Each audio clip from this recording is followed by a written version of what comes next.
નમસ્કાર મિત્રો, આજે હમણાં નદી જોવા આવીએ, બનાસ નદી. કેવું હોય તમને બતાવું. બંને બાજુ બંને કોટાથી વહે બરાબર. ચાલો તમને બતાવું. પેલી બાજુ કેદારનાથ છે, પેલી બાજુ દેખાય ત્યાં કેદારનાથ એ બાજુ. અને આથી આગળ જોવા જઈએ તો ત્યાં વિશ્વેશ્વર જે મહાદેવ મંદિર એનું ફેમસ છે. ત્યાં જોકે સાઈડમાં જો આપણે બનાસ નદી જોવાના. બંને બાજુથી નદી નીકળે બરાબર. બતાવી દો ભાઈ આપણે.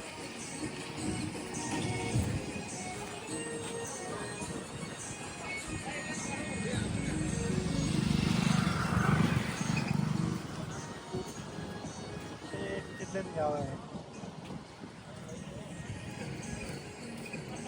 આ તો તે ડાબુ રોડથી આવશે ને?